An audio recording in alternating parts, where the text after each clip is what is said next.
बच्चों आज हम करने जा रहे हैं कक्षा छठी का बहुत ही आसान अध्याय जो है अनुपात और समानुपात, जो कि आपकी किताब में 12वां अध्याय है। बच्चों अनुपात और समानुपात क्या होता है ये जानने से पहले चर्चा करते हैं कि हम कैसे अपने दैनिक जीवन में राशियों की अक्सर तुलना करते हैं। आपने निश्चय ही अपने अंकों की तुलना अपनी किसी सहेली से या भाई बहन से की होगी, है ना? तो मैं आपको एक उदाहरण देती हूँ कि राधिका और अवनी दो लड़कियां हैं जिनके प्रतिशत हैं 88% और 85%। तो हम क्या कहेंगे कि अवनी के अंक 3% अधिक हैं राधिका से, क्योंकि इसमें अंतर जो है वो 3% है। तो बच्चों इसे कहेंगे अंतर द्वारा तुलना करना। आइए कुछ और उदाहरण लेते हैं। यदि दो लड़के रजत और विकास के भार 55 किलोग्राम और 53 किलोग्राम हैं, तो हम कह सकते हैं कि रजत का भार विकास के भार से 2 किलोग्राम अधिक है, क्योंकि 55 किलोग्राम घटाव 53 किलोग्राम बराबर 2 किलोग्राम हुआ। यहाँ पर भी हम अंतर द्वारा तुलना कर रहे हैं। आइए अब इस स्थिति को देखें। यदि हम एक चींटी और एक टिड्डे की लंबाई की तुलना करना चाहें, तो हमें पता है कि टिड्डे की लंबाई चींटी की तुलना में बहुत अधिक है। टिड्डे की लंबाई 4 सेंटीमीटर से लेकर 5 सेंटीमीटर होती है और चींटी की लंबाई कुछ मिलीमीटर ही होती है। इसलिए अंतर द्वारा तुलना करना उचित नहीं होगा। तुलना ज़्यादा अच्छी होगी यदि हम टिड्डे की लंबाई के बराबर एक के पीछे एक चींटियों की पंक्ति बना दें। इस प्रकार हम कह सकते हैं कि 20 से 30 चींटियों की कुल लंबाई एक टिड्डे की लंबाई के समान है। बच्चों हमें पता है कि बृहस्पति ग्रह पृथ्वी से बहुत बड़ा है, तो यदि हमने बृहस्पति और पृथ्वी के आकार की तुलना करनी हो तो अंतर द्वारा हमें स्पष्ट जानकारी नहीं मिलेगी। लेकिन यदि हम विभाजन द्वारा तुलना करें, हम पाएंगे कि बृहस्पति की त्रिज्या पृथ्वी की त्रिज्या से 11 गुनी है।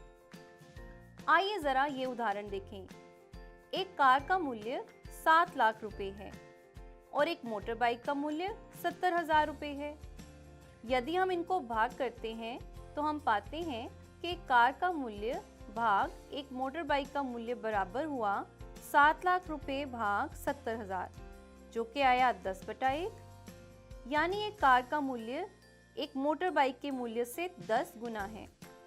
इसे भाग द्वारा तुलना करना कहते हैं और कुछ परिस्थितियों में भाग द्वारा तुलना करना अंतर द्वारा तुलना करने से बेहतर सिद्ध होता है। भाग द्वारा तुलना करने को ही हम अनुपात कहते हैं। इसे हम इस चिन्ह द्वारा दर्शाते हैं। तो आइए बच्चों एक प्रश्न करते हैं जिसमें हम अनुपात ज्ञात करेंगे। प्रश्न में दिया है कि पिता की वर्तमान आयु 42 वर्ष है और उसके पुत्र की आयु 14 वर्ष है।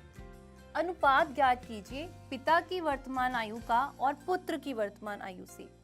तो जब हमने अनुपात ज्ञात करना है, अनुपात जिन चीजों का ज्ञात करना है उनमें पहले क्या दिया है, पिता की वर्तमान आयु। तो ऊपर हम पिता की वर्तमान आयु लिखेंगे जो कि है 42 और पुत्र की वर्तमान आयु क्या है बच्चों, 14। दोनों वर्षों में है, लेकिन बच्चों याद रखें अनुपात का कोई मात्रक नहीं होता, तो ये होगा 42/14। और अगर हम देखें 7 के पहाड़े में 7 दूनी 14, 7 छीके 42, 2 एकम 2, 2 तिया 6, तो ये आया 3/1 यानी 3:1। तो ये हमारा उत्तर आया। तो बच्चों अगला भाग करते हैं। अगले भाग में हमने अनुपात ज्ञात करना है पिता की आयु का पुत्र की आयु से जब पुत्र 12 वर्ष का था। ठीक है, तो जब हमने अनुपात ज्ञात करना है निश्चय ही ऊपर हमने पिता की आयु लिखनी है, क्योंकि पहले पिता की आयु शब्द आया है। तो पिता की आयु तब जब पुत्र 12 वर्ष का था। आज की तारीख में पुत्र 14 वर्ष का है और पिता 42 वर्ष के हैं। 2 साल पहले की बात हो रही है, तो निश्चय ही पिता 40 वर्ष के होंगे। तो यहाँ हम लिखेंगे 40/12। तो अगर हम देखेंगे 4 के पहाड़े में 4 तिया 12, 4 10 से 40, 10/3 यानी 10:3। ये हमारा उत्तर आया। तो बच्चों अगला भाग है, हमने अनुपात ज्ञात करना है 10 वर्ष बाद की पिता की आयु का 10 वर्ष बाद की पुत्र की आयु से। वर्तमान आयु पिता की है 42 वर्ष, तो 10 वर्ष बाद कितनी होगी बच्चों, 42 + 10 यानी कि 52।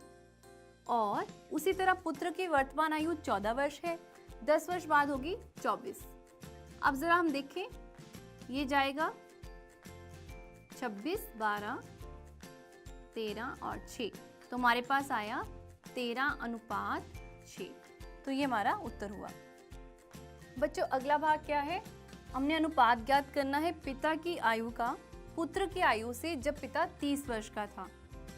पिता 30 वर्ष का था तो निश्चय ही उसकी आयु 30 वर्ष लिखेंगे। पुत्र की आयु कैसे निकालेंगे बच्चों? वर्तमान आयु उसकी 14 साल है।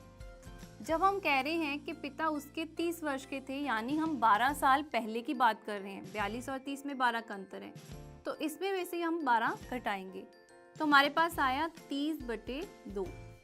अब जरा हम देखें, 2 एकम 2, 2 एकम 2, 2 5 10, तो हमारे पास अनुपात आया 15:1। तो इस तरह से हम अनुपात ज्ञात करेंगे। बच्चों इस प्रश्न को देखें, आकृति को देखकर अनुपात निकालिए। आयत के अंदर के सभी त्रिभुजों की संख्या का वृत्तों की संख्या से, आयत के अंदर के सभी वर्गों की संख्या का सभी आकृतियों से, आयत के अंदर के सभी वृत्तों का सभी आकृतियों से। तो बच्चों ये बहुत ही आसान प्रश्न है, आप खुद प्रयास करें। आइए बच्चों एक घर में पाई जाने वाली छिपकली और इस मगरमच्छ की लंबाई की तुलना करें। छिपकली की लंबाई 20 सेंटीमीटर है और मगरमच्छ की 4 मीटर। यदि हम 20 को 4 से भाग दें तो हमें मिलता है 5/1। तो छिपकली को लगता है कि वो मगरमच्छ से 5 गुना है, लेकिन तस्वीर को देखकर ही हमें पता चल रहा है कि छिपकली बहुत छोटी है मगरमच्छ की तुलना में। तो हमने कहाँ गलती की? छिपकली की लंबाई सेंटीमीटर में थी, जबकि मगरमच्छ की मीटर में। तो सबसे पहले हमें उनकी लंबाइयों को एक जैसी इकाइयों में बदलना पड़ेगा। तो हमें मिलता है मगरमच्छ की लंबाई 4 मीटर यानी 4 गुना 100 सेंटीमीटर यानी 400 सेंटीमीटर है। मगरमच्छ की लंबाई का छिपकली की लंबाई से अनुपात इस प्रकार होगा, 400/20 यानी कि 20/1 या फिर 20:1। तो हम कह सकते हैं कि दो राशियों की तुलना तभी की जा सकती है जब वे दोनों एक ही इकाई में हों। तो आइए बच्चों एक प्रश्न करते हैं। बच्चों प्रश्न है 33 किलोमीटर का 121 किलोमीटर से अनुपात ज्ञात कीजिए। तो बच्चों यहाँ पर दोनों राशियों का एक ही मात्रक है, तो हम इसका अनुपात ज्ञात कर सकते हैं। तो हम लिखेंगे 33 किलोमीटर भाग 121 किलोमीटर। अनुपात का कोई मात्रक नहीं होता तो हम इसे इस तरह से लिख सकते हैं 33/121। ये 11 के पहाड़ी पे जाएगा, तो हमारे पास आया 3:11। तो आइए बच्चों एक और प्रश्न करते हैं। 50 मिलीलीटर का 2 लीटर से अनुपात ज्ञात कीजिए। बच्चों ये दोनों राशियां जिनका हमने अनुपात ज्ञात करना है ये तो अलग मात्रक में हैं, तो हम तभी इनका अनुपात ज्ञात कर सकते हैं यदि हम इनका मात्रक एक ही बना दें। हमेशा ये आसान रहता है कि हम बड़े मात्रक को छोटे में बदल दें, और हमें पता है 1 लीटर में 1000 मिलीलीटर होते हैं, तो इसे हम गुणा करते हैं 1000 से, तो हमें मिलता है 2 गुणा 1000 यानी 2000 मिलीलीटर। अब क्योंकि ये एक ही मात्रक में है, अब इनका अनुपात ज्ञात कर सकते हैं। तो अनुपात क्या होगा? 50 भाग 2000, तो 0 से 0 कट गया, 5 एकम 5, 5 चौके 20 और एक यहाँ पे आपके पास 0 आ गया, तो हमारे पास आ गया 1/40, जिसे हम लिख सकते हैं 1:40। बच्चों आपके लिए एक प्रश्न है, 55 पैसे का 1 रुपये से अनुपात ज्ञात कीजिए। बच्चों आप जानते ही हैं 1 रुपये में 100 पैसे होते हैं, तो पहले आप रुपये को पैसों में बदलकर फिर इसका अनुपात ज्ञात कीजिएगा। बच्चों हम दिन प्रतिदिन अनुपात का उपयोग करते रहते हैं, लेकिन हमें पता भी नहीं चलता। आपने देखा होगा जब रसोई घर में कोई खास चीज़ बनाई जाती है, जैसे कि केक बनाया जाता है, तो बहुत ध्यान रखा जाता है कि विभिन्न चीज़ें कितने अनुपात में डाली जाएं। अगर आपने कभी चाय बनाई हो तो आपको पता होगा कि दूध और पानी एक निश्चित अनुपात में ही डाला जाता है। ज़रा देखिए, आइए ज़रा समझते हैं। मान लीजिए चाय का 1 कप बनाने के लिए 1/4 कप दूध और 3/4 कप पानी लिया जाता है। तो दूध और पानी एक निश्चित अनुपात में लिए गए और हम कह सकते हैं दूध का पानी से जो अनुपात है वो 1:3 है। तो अब यदि 2 या 4 कप चाय बनानी हो तो दूध और पानी के बीच अनुपात वही रखना होगा। आइए जरा पाई की बात करते हैं। बच्चों, हमने किया है कि पाई बराबर होता है वृत्त की परिधि बटा वृत्त का व्यास। तो हमारे पास कितने भी वृत्त हों अलग अलग व्यास के, अनुपात वही रहता है। तो हम पाते हैं कि पाई तकरीबन 3.14 होता है। आइए कुछ और उदाहरण लेते हैं, ये देखने के लिए कि दैनिक जीवन में कैसे कुछ चीज़ों का अनुपात एक निश्चित मात्रा तक ही उचित होता है। जैसे इन 2 पेंसिलों को देखें, इनमें से कौन सी पेंसिल उचित लग रही है? जी बिल्कुल, दूसरी वाली। पहली वाली पेंसिल में मोटाई और लंबाई में सही अनुपात नहीं है। इसी तरह दाईं ओर की कमीज कुछ ठीक नहीं लग रही क्योंकि लंबाई और चौड़ाई का अनुपात सही नहीं है। कई बार अनुपात हमें किसी चीज को बांटने में भी मदद करता है। आइए इस उदाहरण को देखते हैं। रवि और रानी ने एक व्यापार शुरू किया और 2:3 में धन निवेश किया। 1 वर्ष बाद कुल लाभ 4 लाख रुपए था। रवि ने कहा कि हम ये लाभ बराबर बांट लेते हैं। रानी ने उत्तर दिया, मुझे ज्यादा मिलना चाहिए क्योंकि मैंने ज्यादा निवेश किया है। तब ये निर्णय लिया गया कि निवेश के अनुपात में ही लाभ बांटा जाएगा। यहाँ 2:3 में 2 और 3 ही राशियां हैं। इन राशियों का योग कितना हुआ बच्चों? 2 + 3 = 5।